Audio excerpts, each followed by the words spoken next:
అనవసరంగా ఆవేశపడ్డాడు, కొడుకు టీసీ తీసుకొని వెళ్ళిపోయాడు. అదేంటో చెప్తాను వినండి. ప్రేయర్ 9 గంటలకు స్టార్ట్ అయ్యి పిల్లలందరూ లేట్ కమర్స్ అందరూ బయట వెయిట్ చేస్తుంటే ప్రేయర్ కంప్లీట్ చేసుకొని 9:10కి ప్రిన్సిపల్ గారు బయటకు వచ్చి ఎవరెవరైతే లేట్గా వచ్చారో వాళ్ళని క్వశ్చన్ చేస్తూ నార్మల్గా వాళ్ళ చేత గుంజలు తీపిస్తుంటే ఈ లోపల ఒక తండ్రి 9:15కి వాళ్ళ కొడుకుని దింపేసి కార్ రివర్స్ చేస్తూ వాళ్ళ కొడుకు బయటే ఉన్నాడని తెలిసి మళ్ళీ కార్ బయటకు వచ్చి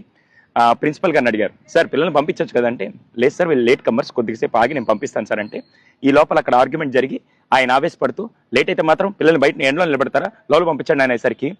ఆయన ఆవేశాన్ని చూసి ప్రిన్సిపల్ గారు ఏం మాట్లాడకుండా వెంటనే అటెండెంట్ పిలిచి టీసీ ఫామ్ తీసుకురమ్మని చెప్పి టీసీ ఫామ్ ఫిల్ చేసి అబ్బాయి తండ్రికి ఇచ్చేశాడు. అప్పటిదాకా వాయిస్ రైజ్ చేసిన తండ్రి సడన్ గా వాయిస్ తగ్గించి అదేంటి సార్ టీసీ ఇస్తున్నారంటే,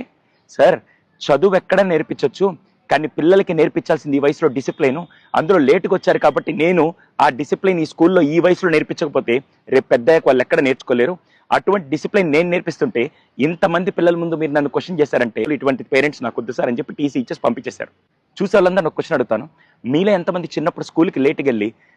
వచ్చినందుకు పీఈటీ సార్ చేత దెబ్బలు తిని ఆ తర్వాత అక్కడ గోడ కుర్చీయో లేకుంటే గుంజిళ్ళు తీసి పనిష్మెంట్ తీసుకొని ఆ రోజు డిసిప్లిన్ నేర్చుకున్నారు కాబట్టి ఈ రోజు సమాజంలో గౌరవంగా ఉన్నాం.